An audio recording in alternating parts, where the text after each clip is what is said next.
Hormuz প্রণালী দিয়ে উত্তেজনার এই সময়েই হঠাৎ করেই বিশ্বজুড়ে হাসির খোরাকে পরিণত হয়েছে আমেরিকা। মার্কিন জ্বালানি সচিব ক্রিস রাইট সোশ্যাল মিডিয়ায় দাবি করেছিলেন, মার্কিন নৌবাহিনীর একটি যুদ্ধজাহাজ নাকি হরমুজ প্রণালীতে আটকে থাকা একটি বাণিজ্যিক জাহাজকে নিরাপত্তা দিয়ে বের করে এনেছে।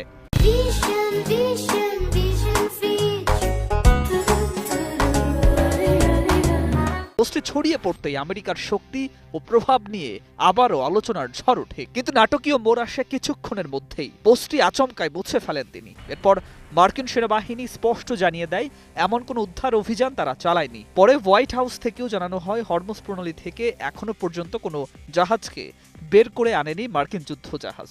ফলে বিশ্বজুড়ে প্রশ্ন উঠেছে, হরমুজে কি তাহলে আমেরিকার ক্ষমতার আসল চেহারা প্রকাশ পেল?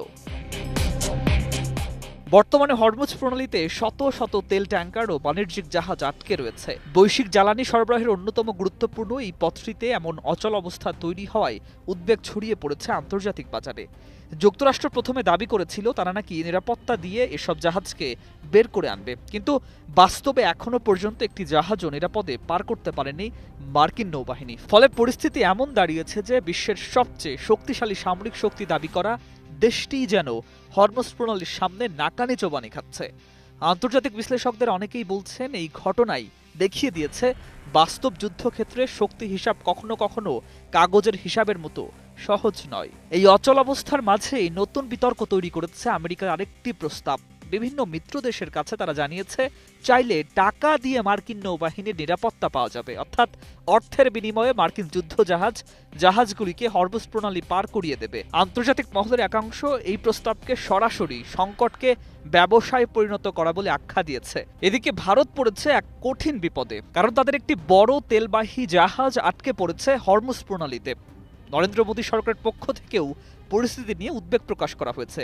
এই রিপোর্টে বলা হচ্ছে, হরমুজ প্রণালীতে আটকে থাকা ভারতীয় পতাকাবাহী জাহাজগুলোকে নিরাপদে সরিয়ে নেয়ার বিকল্প পরিকল্পনা নিয়ে আলোচনা শুরু হয়েছে।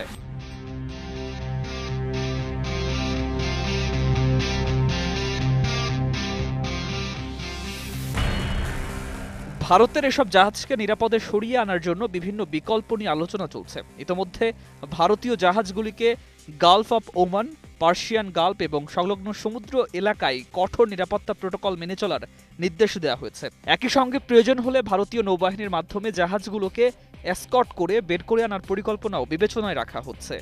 স্ট্রেইট অফ হরমুজ বা হরমুজ প্রণালী পৃথিবীর অন্যতম গুরুত্বপূর্ণ সামুদ্রিক করিডোর। এটি পার্সিয়ান গালফ এবং গালফ অফ ওমানকে সংযুক্ত করেছে। বিশ্বের বৃহৎ তেল উৎপাদনকারী দেশ ইরান, সৌদি আরব এবং ইউনাইটেড আরব এমিরেটস তাদের বিপুল পরিমাণ জ্বালানি রপ্তানির জন্য এই পথের উপর নির্ভরশীল। অথচ প্রণালীটি অত্যন্ত সংকীর্ণ। সবচেয়ে সরু জায়গায় এর প্রস্থ মাত্র প্রায় 33 কিলোমিটার। ফলে সামান্য সামরিক উত্তেজনায় এই পথকে প্রায় অচল করে দিতে পারে। পশ্চিমা এরিয়ার সংঘাত শুরুর পর থেকেই পরিস্থিতি আরও জটিল হয়ে উঠেছে। রিপোর্ট অনুযায়ী ইতোমধ্যে কয়েকটি ট্যাঙ্কারে হামলার ঘটনাও ঘটেছে, যার মধ্যে ভারতীয় নাবিকদের হতাহতের ঘটনাও রয়েছে। সব মিলিয়ে হরমুজ প্রণালী এখন শুধু একটি সামুদ্রিক পথ নয়, এটি পরিণত হয়েছে বিশ্ব রাজনীতি এবং শক্তির নতুন পরীক্ষা ক্ষেত্র।